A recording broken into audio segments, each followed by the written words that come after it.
Okay, today we're going to start our new segment called New Mules, and it's going to be designed for people that have never been up to the Boundary Waters, and we're going to sort of go over a few different things that are key when out here in the woods. First one would be the type of firewood you're going to look for. As you look around, you'll see all this birch that's down.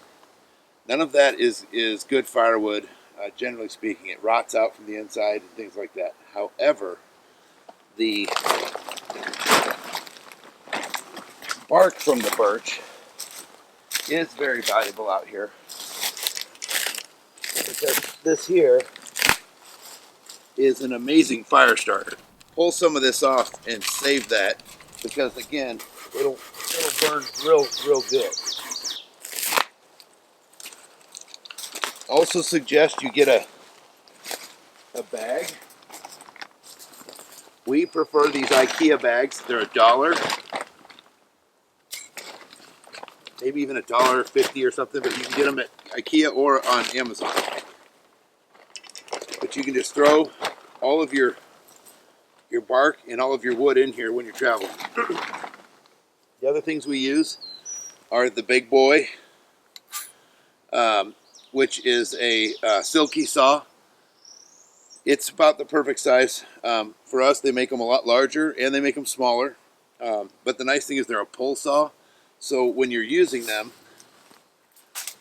they cut pretty quick, but the action's on the pull. So you don't have to do a whole lot. So when you're looking at cutting,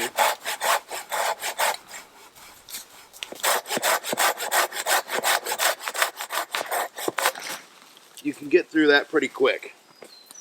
So the silky saw.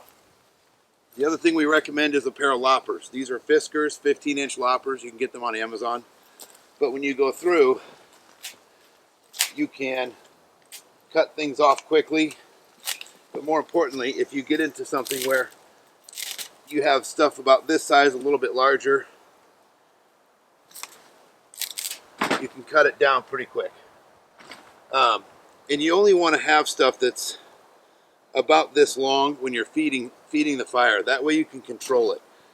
Stuff that's this big is only good for when you've got the fire going and you want to maintain it. We don't bring a axe with us, because it's just too many possibilities to sustain an injury. All of these little twigs that are coming off are great fire starter as well. So if you, as you're cutting those off, just put those off to the side so that you can get back to them. Also, it's important as you look around, you'll see trees that may appear to be dead from the ground level, but they're not. Don't ever cut a tree that isn't already a downed tree. It's important that you don't take these, because as you look at these in front of me, they look dead. But when you look up at the tops of them, they are green and growing. But here, this makes pretty light work of clearing this so that we can start to make cuts on it. What's really the stuff that we're interested in for starting the fires. It's a little thinner, it's going to burn a little quicker. That's going to be what kind of gets everything going. It's just nice to be able to go through and make quick work of these.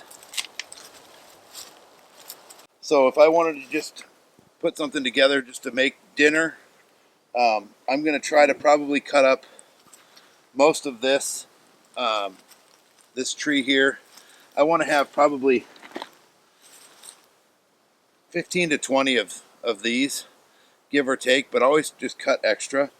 You'll use it in some place, but for cooking you just want to make sure you have plenty, because if you're frying fish, you don't want that oil to cool down, and you sure don't want to be looking for wood while you're trying to cook at the same time.